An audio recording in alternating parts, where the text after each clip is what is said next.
So you're thinking about moving to the Emerald Coast, but you're not really sure which area is best for you. Well, in today's video, that's exactly what we're going to be talking about. We're going to break down each of the areas from Pensacola all the way to Panama City Beach, which is the entire length of the Emerald Coast. Let's get into it.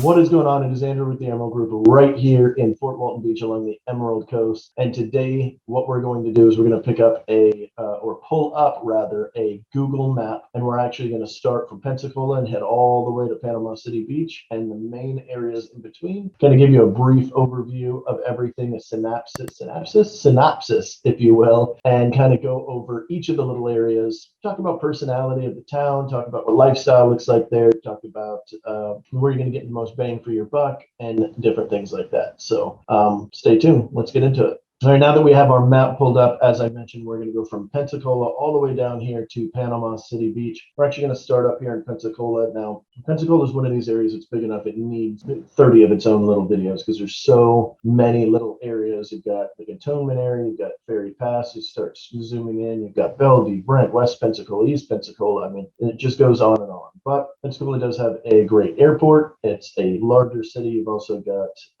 Perdido Beach, Perdido Key right there. Or Perdido Keys down here, and then it starts crossing over into Alabama, which I can't tell you much about. I'm not licensed out there. About as far as we go is Perdido Keys. So with Pensacola, there's a lot more to do. Obviously, it's a bigger town, so your personality of who's going to want to live there is kind of there for everybody. It just depends on what you're looking for. If you want to be down here on the beautiful water, you've got Perdido Key. If you want to be up in the city and be close to everything, then you can be up here in West and East Pensacola, and so on and so forth. But that's Pensacola in a nutshell. I'm not going to go too far into that. I do want to go into some of the other ones that we service a little bit more often. We do service Pensacola, and we are sliding over there slowly, but we're not fully embedded there yet. Once we are, this channel will have tons of videos on it because there is so much to do. I'm actually pretty excited to move over into that area. So then what we have next is we've got the Navarre area. So when I say the Navarre area, this is going to encompass Tiger Point and Gulf Breeze as well, and Midway technically. So it's this whole kind of area from about right here that you see this where my mouse is all the way over here. So that would be the Navarre area whenever we're thinking about it. Now, Navarre is great for a lot of places, or for a lot of people, especially right here in the main area. A lot of people that work out at Hurlburt Field like to live there. People that want to be close to the beach. If we kind of zoom in here, you've got the bridge right here by Dewey Destins, right over, and then you've got the fishing pier that you can kind of see here. So we've got a lot of videos on this. If you guys want to see what the beach looks like, see what Navarre is like, obviously search a channel for any of these cities. If you want to get more in depth, just search it. We have playlists out there that have everything in a particular city anytime that we mention it, so that you guys can really kind of narrow it down. This is mainly meant as an overview. And this is where one of the better zoos are in our area. There's actually another one up in Crestview I've not been to yet, but this is the main one I hear most people talk about. This is Gulf Breeze Zoo. Actually, while you're driving on 98, which is the main road you'll hear me talk about all the time, this is the main road that goes through. As you'll see, it goes all the way along the Emerald Coast. So while you're driving on 98, you can actually see the giraffes sitting out there grazing. You can go out there and feed giraffes. You can feed hummingbirds, or they're not hummingbirds. They're just a bunch of different, I don't know what kind of birds they are. They give you these little sticks with bird feed on them, and they'll actually fly and flock all over you and stuff. You can, feed the goats and basically any of the other animals that are safe to be around, we'll say. So pretty cool little zoo there. Navarre in general is going to have this large area called Holly by the Sea, which is what makes up most of this right here. You'll see a small airport here, but I don't even know anybody that goes in and out of it. It's not like a major airport. We'll talk about the major airports here in just a few minutes. Let's see. We've got Gulf Breeze, which goes into Pensacola Beach down here. So this is the main bridge that goes up into Pensacola. This one is being rebuilt right now. It has been. We had some issues. There was a barge that hit it. It was this whole thing. So it's finally back up and running. We used to have to, for a while, come down here on this bridge, and it was a toll bridge that they made free for a little while the transition was happening. But anyway, there's another portion of Pensacola Beach here for any of you guys that have visited Pensacola Beach. This is how you get here. You kind of go on either side of it, and there's kind of a lot going on. You've got a bunch of condos, you've got a bunch of different spots to be on the water in general. So pretty cool there. And And then, of course, in Navarre, in the main portion of Navarre, you've got the Navarre Beach here, where, as you see, where everything is grayed out, that's the main areas. Of course, you've got a little bit over here you can go into, and then you can actually walk the beach basically as far as you kind of want. But there's a portion of it that is owned by the Air Force Base that they don't like people walking around on. They have a bunch of buildings out there, satellites and things like that. I think that's it for Navarre as a whole. You've got, let's go ahead and head off north just a little bit to Milton. I'm going to talk about Milton and Crestview while we're here, and really kind of the entire north area in general, including Defuniak Springs. I'm not going to go as far as Ponce de Leon. I don't generally sell a whole lot out there, so I don't know the area as much. But any of these northern areas as far up north, of course, you got some smaller ones, Auburn, Laurel Hills, Jay, Florida. And these are kind of the bigger populated areas, Milton, Crestview, and Defuniak. Crestview is going to be the most built up out of the three, and out of the three in general, they're all going to be the most bang for your buck when it comes to housing, cheaper rents, and then also less expensive houses to purchase. Of course, as the market keeps getting hotter and hotter, and the prices keep going up, that's obviously taking its toll. But Crestview is going to be the more populated area of three. Milton and Defuniak Springs are going to be a little bit more spread out. Defuniak Springs more so spread out. This is where your kind of average home is going to be sitting on 3/4 of an acre sort of thing like that. Whereas in Crestview, it's going to be 1/4 of an acre, half an acre, and then Milton is going to be kind of the same. You want a lot of bang for your buck. These are the three areas. They're not as built up, but there is still a good amount to do there. We've got a bunch of videos in Crestview. I think we've only got a few in Milton, and I don't think we have any on Defuniak Springs quite yet. We are kind of working our way over there, but we have not started quite yet. So that's all of the northern ones. I wanted to knock those out while we're here because I know a lot of people that are seeing this want to be closer to the water, but these are other options as well. If you want to be, these are about 30-minute, 45-minute drives, depending on how far north in Crestview, Defuniak, and Milton you are to get to the beach. Actually, if you're in the southern part of Milton, it's even closer. It's like probably 18 minutes or so to get to the water. Crestview, if you're on the south side down here, it's going to be a lot closer to get to Fort Walton. And then Defuniak, you're generally going to have to go into 38, which can't wait to talk about. We'll talk about that here in a few minutes. But up next is Fort Walton Beach. This is going to be a little bit more in the mix of things. And when we talk about Fort Walton Beach, we're actually talking about three different areas. We're talking about Fort Walton, Maine, which is right here. And we're talking about Shalimar, which is just outside of the Eglin Air Force Base gate. And then we're talking about Mary Esther, which is just outside of the Hurlburt Field gate. So there's the two major air bases we have here in the area. We also have the 7th Special Forces Group in Duke Field up here in Crestview. You can't see 7th Special Forces, but it's part of Duke Field, essentially. Forgot to mention that. But yeah, Eglin Air Force Base is the largest air base in the country. In fact, if you see all this green, why everything is green, not all of it, obviously a bunch of this is the state forest and things like that, but a lot of this land Eglin owns, and they do a lot of testing out here, a lot of shooting. You know, some of the different aircraft shoot at things. They do bomb testing. This is where the EOD school is, all of that good stuff. So if you ever hear anything kind of off in the distance, that's generally what it is. But they do own a lot of land out here, which is why everything is so landlocked, which is in turn makes the prices fun for everybody. But so that's Fort Walton Beach as a whole. If you're looking to be close to Eglin Air Force Base or Hurlburt Field, this general area is going to be good. Hurlburt Field kind of goes right off 98. You can kind of see a little bit of it. This is also Mary Esther kind of splits off halfway through. So you've got some Mary Esther on this side, some Mary Esther on this side. Got a couple of different options to get into the base in case you are stationed there or you're going to be working there or anything like that. And then with Eglin Air Force Base, your closest city is going to be Shalimar, but then you've also got the option to go into Valparaiso and Niceville, which we'll talk about here in just a second. Fort Walton Beach is going to have a little bit more traffic than you will in some of the other areas, mainly because a lot of people are jumping onto Okaloosa Island to get to Destin. So you'll see a little bit of traffic right here in this whole downtown area. And then you'll also see it when you're either coming in or leaving, depending on what time you're going into work. So from about that 8 o'clock hour to about 8:30, realistically like 7:30 to 8:30 in the morning. If you were headed east on 98 and you have to go by Hurlburt Field, you're going to hit some traffic. And then the same going west if you were headed home. So like if you lived in Navarre or Mary Esther or something like that, these are things that you've got to consider because it does add, makes a 8-minute drive basically an 18-minute drive, which is not crazy, but it's still something to consider. Now, any of these towns that we've talked about so far are going to have all the shopping that you need, all the basics, nothing too crazy there. So most of your shopping is going to be covered. Lots of different restaurants, lots of different things to do. Of course, you've got the beach down here as well, right when you come over this little area. area. You've got Okaloosa Island, which is littered with, not littered, it's probably the wrong word, but it is. There's a bunch of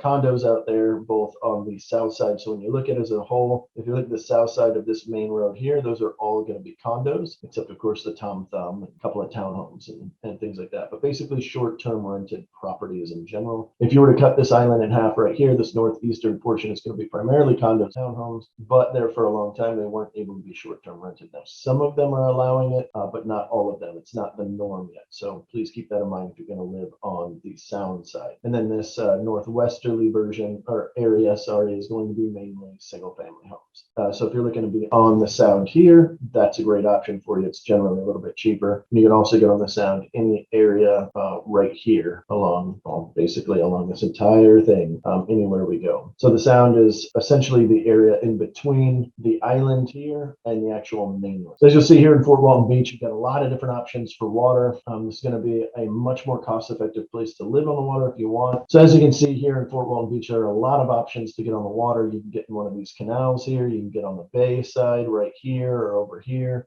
It's a much more cost-effective place to get on the water than it is in certain other areas. This is also where the airport is going to be. Actually, the airport is surprisingly in between Niceville and Fort Walton Beach, as we're looking at right here. So kind of smack dab in the middle. They kind of share it with Eglin Air Force Base. But strangely enough, it's called the Destin Fort Walton Beach Airport instead of the Niceville Fort Walton Beach Airport, which would make more sense. But I think because Destin is a popular tagline, a popular name, that's why they did it. Because if you look at the map here, this is where it's at. And then you've got Niceville and you've got Fort Walton. And then you've got way over here on the other side, you've got Destin. It's nowhere near the airport. What are we talking about here? So this is a good 45-minute drive, 30-minute drive, depending on traffic each side. This is the main airport that most people are going to use.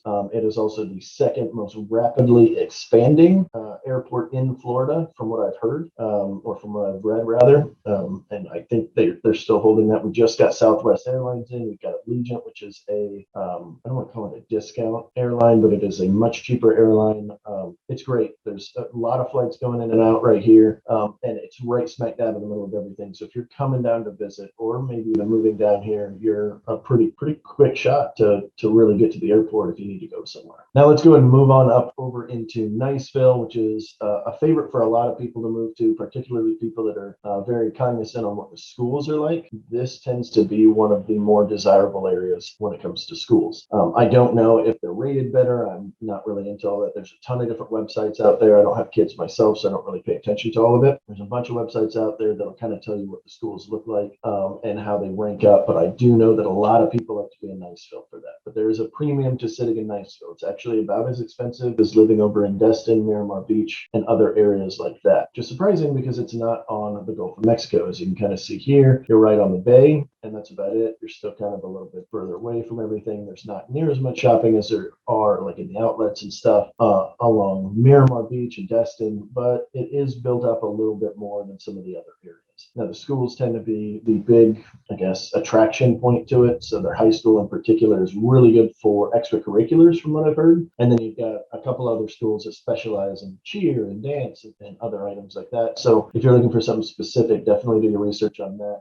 There's a bunch of good areas there. Now, a lot of people also like the neighborhoods here, particularly you start going over here into Blue Water Bay. This whole area just south of this main road right here, from about here to here, is all what's called Blue Water Bay, except a small sliver here and down here. But for the most part, it's all Blue Water Bay. It's a very desirable area. You get larger lots, bigger trees, but they are older homes. For a lot of them are, and with that, you're getting, sometimes it's a little bit dated, and then other times it's not. And then the prices are a little bit up there. For the most part, you can generally start seeing homes around the 250K range, but that's kind of the rarity. For the most part, the average home, I would say, is probably sitting in the 400s, maybe even creeping into the 450s, 500s by now. But this is for the Blue Water Bay area. Of course, you can find less expensive homes in the main portion of Niceville, North Niceville, all of that. There's also Northwest Florida State College up here. It's not a huge college. It's not a big college town or anything, but it is a school. So if you've got kids that are going into college and want to be nearby, this is a good option for you. And then the Eglin Golf Course, which a lot of people think because it's from Eglin Air Force Base, you can't actually get on there, but this is a public course. It's absolutely beautiful. And for those of you that are golfing, there's golf everywhere. I didn't mention there's two here in Fort Walton. There's one or two in Navarre. I don't go out there that much to golf. There's one in Crestview, two in Crestview, I think, actually. Anyway, there's golf all over the place. We'll eventually do some golf videos that'll kind of help you out there. So next up, let's get into Destin. Destin is the big crown jewel of the area when it comes to tourism. This place goes from something like 14,000 people to like 40,000 overnight. Overnight meaning, during the tourist season. We absolutely love our tourists out here, though. It does make traffic a little worse. It makes the lines longer, but when you're a local here, you just kind of stay out of Destin for the most part whenever it's tourist season. It's just easier to do that way. And if you do go in there, you're generally with friends that want to do the touristy stuff, or maybe you want to go do the touristy stuff. There's nothing wrong with that. Just, pick a time that's a little bit easier for you so you're not waiting in line anywhere. For the most part, it's not really that bad. When I say waiting in line, this isn't going to be like 45-minute wait for things. Most things are moving fairly quickly, but some of the more popular spots are going to have a little bit longer of a wait. So they do have an airport here in Destin as well. I think it's a private airport. I don't know anybody that flies in and out of here. It looks fairly small, but you've got most of your living area up here. You've got a little golf course area here. Indian Bayou is a pretty cool little area. We've got another one over here, another one over here, another one over here. There's golf all over Destin. So if you're a golfer, don't worry, you're going to be covered. And then you've got this area here, which is called Holiday Isle. So it's actually a funny story. This is what's called the East Pass. It's actually a pretty dangerous pass for the most part. It's the inlet from the Gulf of Mexico into the bay. And then you've got Crab Island that sits right here. Very popular. Most people, so you can pop it up on the map for me. Most people know Crab Island very well. I'll switch to, let's see if I can switch to the terrain. Yeah, so you can kind of see it here. This is a large sandbar. Basically, it used to be an island, slowly got washed away. All the sand from here was actually dredged out of this area. So when you look at this main portion, the main pass used to actually come into here and come all the way down. And the Army Corps of Engineers decided they were going to dredge out this area here to make it a little bit easier. They thought it would be better in general. It actually ended up causing a ton of damage and still does to this day. This whole area of Noriega Point, as you can see right here, it was just redone, something like $12 million or 14, I can't remember, to redo this. And they have to do that like every 10 years. If you looked at this right before they did all the construction, it was probably down to about here just because it slowly gets washed away. And this is kind of the barrier to stop it from going into the harbor, harbor is meant for a safe place for boats. So they need this up here. So about every 10 years or so, they have to do that as it starts washing away. So you can see Crab Island, as we talked about, sandbar. So it goes anywhere from about 2 feet to 4 feet. There's generally lots of boats out here. Whenever they took this picture, it must have been during the off season because there's only a few, as you kind of see in these pictures, but it will generally just be packed full, particularly in this area where you can see it's a little bit lighter, it's a little bit more built up, and there's bars out there, floating bars, there's floating restaurants, or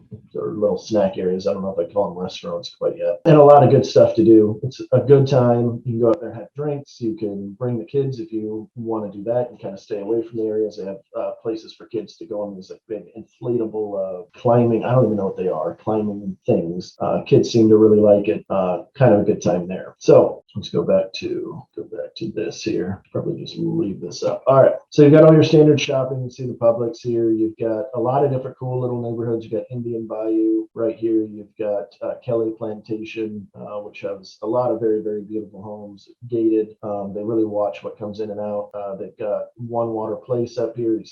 Set of condominiums. There's 3 different buildings there that basically have everything you need. There's a ton of stuff in this area. Lots of good shopping. This is going to be a little bit more fast-paced as far as personality-wise for people that are looking to be kind of in the heart of all the action. This is where you're going to want to be. Destin is great for being just a couple of blocks away from where everything is happening, whether you're going over to AJ's to go dancing or Red Bar to have a few drinks or sitting on the water, and you're going to, there's numerous places on the water to grab drinks and grab food. If that's your kind of lifestyle that you like, Destin is definitely more for you in that aspect. We start heading a little bit more east. We start getting into Miramar Beach. Henderson Beach State Park. Let me talk about this real quick. This is a great state park. It's got a lot of great beaches along here. There's a ton of great beaches along Destin in general. They're all over. I'm not even going to try to go through every single one of them. We'll shoot out another video with all of that. I think we have a few of them out here with I think our last video has 6 of the main spots that we know of, but there's a bunch of other smaller ones all over the place. You got James Lee Beach, another great area for public beach access. Again, lots of great restaurants, more public beaches. Now we're starting to slide into what's called Miramar Beach, right before we head into the infamous 30A. So Miramar Beach, very similar to Destin. In fact, you're generally not going to notice that you're swapping from Destin into Miramar Beach, except you'll start seeing more signs that say Miramar and Sandestin, which is this whole area over here. And then you'll start seeing a little bit more of the resorts. So if you're looking for an all-inclusive resort that you can buy a condo in, or even if you're renting, if you're vacationing, these are kind of some of the better places to go where you can basically stay inside of it. You never even have to leave if you don't want. There's other condo complexes that do that as well in Destin. There's not as much in Fort Walton Beach in Navarre. Those are going to be a little bit smaller complex. For the most part, Navarre does have high rises, but they're not necessarily going to have everything to really kind of make your stay super comfortable there. You'll still have to go out to your grocery shopping and other items. Whereas here in some of these bigger resorts, you really don't need to do anything. There's plenty of different restaurants to go to. They've got access to the water. In fact, Sandestin, you can go on either side. You've got Topsail, you can go on either side as well. There's golf courses. There's just so much stuff in this area that you can definitely get to. And then, of course, if you're looking to purchase anywhere up here in the Santa Rosa Beach North area, there's a lot of extra land here that people have not built on. So this is a great area to get land very inexpensively, or have somebody build for you, or even purchase something, because there's not as much. It hasn't been built out, so the demand has not gotten crazy yet. And then you've got right here, this is the first turnoff to Scenic 30A, or 30A in general. So once you come down here, you're officially on 30A. And 30A consists of multiple different, I can't even tell you how many different beaches are on here. I want to say it's like close to 20. I should have written that down before we started, but it is what it is. You can see some of them here. You've got Blue Mountain Beach, you've got Seaside, Seagrove, Watercolor, Seacrest, Alice Beach, Rosemary Beach, Inlet Beach. Every one of these has a different personality. We're going to have to do a whole separate video on that, just so that we don't drag this one out. But it is so cool coming down here. If you guys are visiting or you're thinking about moving down here, take the day and just drive down here. Take you about an hour and a half, and you will actually notice, particularly if you stay on Scenic 30A as much as you can, or on the main 30A road as much as you can, you don't stray too far from that. You're going to get to see all the different personalities as you're kind of cruising down. You can kind of see here how populated it is, or lack thereof. There's still a ton of different stuff being built out. So there's a lot being built out out here. Tons of great restaurants, tons of great things to do. Really cool little shops hidden all over the place. And just in general, there's just something in every little pocket. And that's what I really like about 38. That's what most people like. And generally people go to one or another one of the beaches because the personalities are different. You know, I'm always saying, like, Watercolor, it's called Watercolor because all the buildings are required to be a watercolor, strangely enough. Then you've got something like Alice Beach, which is a very short little drive through. Where am I at here?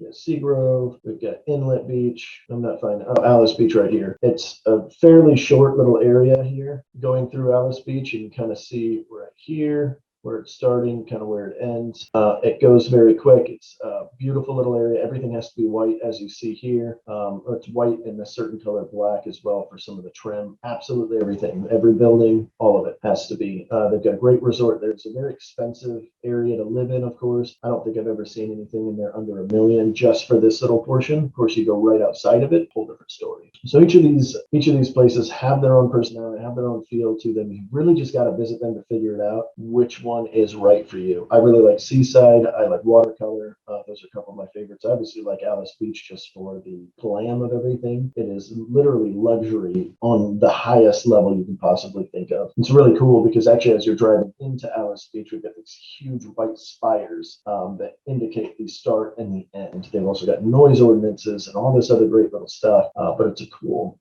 area. And each of these are going to kind of surprise you as you go. There's a personality of area for everybody here, in my opinion.